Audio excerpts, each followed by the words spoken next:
Hello friends, welcome to defence matrix. तो कल Nal airbase में air chief marshal AP Singh द्वारा मिग-21 में एक सॉर्टी करी गई, जो कि एक तरीके से ट्रिब्यूट की तरह था इस प्लेटफॉर्म के लिए, क्योंकि ये रिटायर होने वाले हैं। तो इस सॉर्टी के बाद जब मीडिया द्वारा इनसे क्वेश्चन किया गया जो कि तेजस के रिगार्ड में था, तो इनके द्वारा कहा गया कि तेजस को मिग-21 के रिप्लेसमेंट के तौर पर डिज़ाइन किया गया था।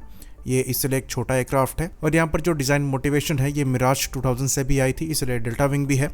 तो ये मिग-21 को रिप्लेस करेगा, जो कि एक अच्छी बात है, काफ़ी अच्छा रिप्लेसमेंट है उसके लिए, पर इसको इवॉल्व होना पड़ेगा। साथ में उन्होंने कहा कि हमें सोचना पड़ेगा इसमें नए वेपन्स को इंटीग्रेट करने के लिए। तो ये एक इनिशियल फाइटर ट्रेनिंग रोल के लिए अच्छा प्लेटफॉर्म है, वहाँ पर काफ़ी अच्छा फिट होता है, पर हमें इसके डिफरेंट वर्जन्स बनाने पड़ेंगे जैसे कि मिग-21 के बने थे। तो पिछले कुछ समय से हमारे 3 एयर चीफ ने, जिसमें से 2 एक्स हैं और एक प्रेजेंट सर्विंग चीफ है, तेजस के बारे में कमेंट किया है, जिसमें जो BS धनोआ सर थे उनका ये कहना था कि 2019 के क्लैश के दौरान जो मिग-21 है वो हमको यूज़ करना पड़ा था, क्योंकि LCA तेजस उस समय कोई BVR मिसाइल के साथ नहीं आता था, चैफ्स और फ्लेयर्स फायर करने की कैपेबिलिटी भी नहीं थी। उसके बाद RKS भदौरिया सर ने ये कहा कि अब रिक्वायरमेंट चेंज हो रही है और उनका प्रेफरेंस है कि जो एडिशनल 97 तेजस के ऑर्डर दिए जा रहे हैं उसकी जगह तेजस मार्क 2 के ऑर्डर दिए जाएं तो ज़्यादा बेहतर है। और फिर हमारे serving air chief marshal AP Singh ये कह रहे हैं कि तेजस को इवॉल्व होने की रिक्वायरमेंट है। तो क्या तेजस एक एडिक्वेट एयरक्राफ्ट नहीं है? क्योंकि एयर चीफ मार्शल ने ये तो कहा है कि अगर इसे हम फाइटर ट्रेनिंग के रोल पे देखें तो ये बहुत अच्छा फिट होता है, पर इसको इवॉल्व होने की रिक्वायरमेंट है। खासकर उन्होंने वेपन्स के मामले में यहाँ पर जोर दिया है। तो इस प्लेटफॉर्म के बारे में डिस्कस करने से पहले ये चीज़ हम आपको बता दें कि ये एक इंडिजिनस फाइटर है, इसको लेकर हमारे सेंटिमेंट्स अलग हैं, लेकिन अब उसको साइड में रख के हमें प्रैक्टिकल अप्रोच के साथ चीज़ों को समझना ज़रूरी है। कई लोग तेजस के अगेंस्ट में सुनते ही ऑफेंड हो जाते हैं, वो हमें नहीं करना है। हमें यहाँ पर सामने वाले के ओपिनियन को समझना है।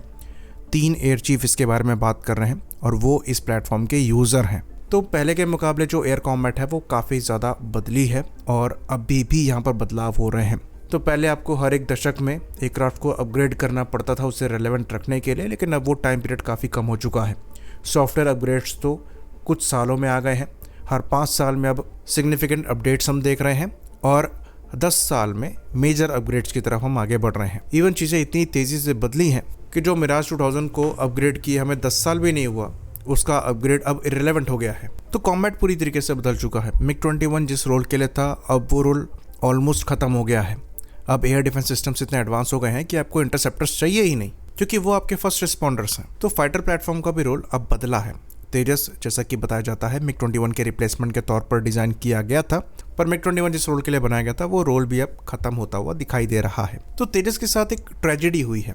परेशानी यहाँ पर यह थी कि इस प्लेटफॉर्म को उस टाइम पीरियड में डिज़ाइन किया गया था जब एयर वॉरफेयर में भी इवोल्यूशन आ रहा था पैरेलल में। टेक्नोलॉजी में जो ग्रोथ है वो बहुत तेज़ी से हो रही थी। तो एक मॉडर्न प्लेटफॉर्म को लेकर तेजस हमारी अप्रोच थी, जिसमें वैसे ही समय लगने वाला था क्योंकि ये हम पहली बार कर रहे थे। उसके साथ में टेक्नोलॉजी भी इतनी जल्दी इवॉल्व हो रही थी कि एयरफोर्स भी अपनी रिक्वायरमेंट को चेंज करती चली जा रही थी, और इस चेंजिंग रिक्वायरमेंट को अडेप्ट करने के चक्कर में समय यहाँ पर ज़्यादा निकल गया और प्रोग्राम भी डिले होता चला गया। तो इसमें एयरफोर्स की भी गलती नहीं है, चेंजिंग रिक्वायरमेंट के हिसाब से उन्हें भी अडेप्ट करना है, और ना ही यहाँ पर तेजस के मेकर्स की गलती है, जहाँ पर HAL, ADA और DRDO इन्वॉल्व हैं, क्योंकि उनके लिए भी ये फर्स्ट हैंड एक्सपीरियंस था और काफ़ी सोफिस्टिकेटेड टेक्नोलॉजी है, तो उन्हें भी अडेप्ट करने में समय लगा। बाकी दूसरे रोड ब्लॉक्स भी यहाँ पर आए ही। तो तेजस डेफिनेटली एक सोफिस्टिकेटेड प्लेटफॉर्म है और मिग-21 से टेक्नोलॉजी वाइज काफ़ी ज़्यादा सुपीरियर है, पर एयरफोर्स की जो रिक्वायरमेंट है वो अब बदल चुकी है, क्योंकि ऑपरेशन जो है वो अब अलग तरीके से कंडक्ट किए जाते हैं, पहले की तरह नहीं है। तो अब आइडियली ऐसा प्लेटफॉर्म प्रेफर किया जाता है जहां पर आपको एंड्योरेंस अच्छा मिल जाए, पेलोड कैपेसिटी अच्छी मिल जाए और एवियोनिक्स के मामले में भी ये प्लेटफॉर्म सुपीरियर हो।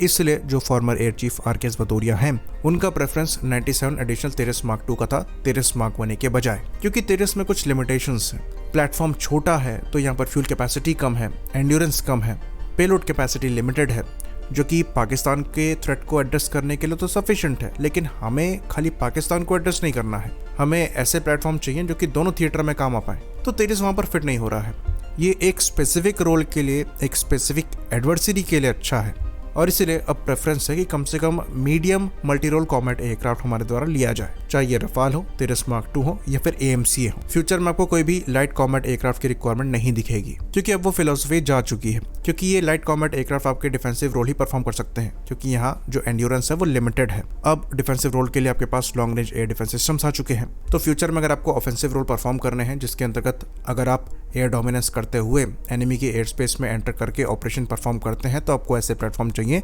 जिनका एंड्योरेंस वो सपोर्ट करता हो, जिनकी पेलोड कैपेसिटी वो सपोर्ट करती हो, और वहाँ पर आपके medium multi role combat aircraft ही काम आएंगे।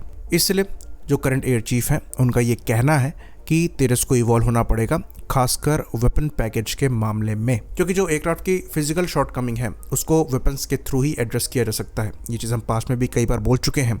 मॉडर्न कॉम्बैट में जो फाइटर प्लेटफॉर्म है ये एक वेपन डिलीवरी प्लेटफॉर्म बन के रह गया है।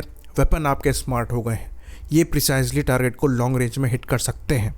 एयरक्राफ्ट एक वेपन डिलीवरी प्लेटफॉर्म की तरह एक्ट करता है, जो कि सेंसर्स कैरी करता है वेपन इंगेजमेंट को सपोर्ट करने के लिए। तो तेजस में भले ही थोड़ी बहुत फिजिकल लिमिटेशंस हों, लेकिन एडवांस वेपन्स और सेंसर्स के थ्रू उसे एड्रेस किया जा सकता है, बशर्त यहाँ पर जो वेपन इंटीग्रेशन है वो तेज़ी से हो। और ऐसा लगता है कि एयर चीफ इस चीज़ से पर्टिकुलरली खुश नहीं है।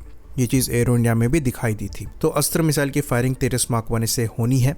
ये कहा जा रहा था कि पहले ये अगस्त के स्टार्ट में होगी, फिर आया कि अगस्त के एंड में होगी। अब अगस्त एंड होने वाला है, लेकिन अभी तक न्यूज़ नहीं आई है जहां पर तेजस मार्क 1 से अस्त्र फायर करी गई हो। और ये मिसाइल इस एयरक्राफ्ट के बेसिक BVR का पैकेज है। उसके बाद एयर टू सरफेस वेपन्स को लेकर भी जो वेपन पैकेज है उसको इवॉल्व होना पड़ेगा।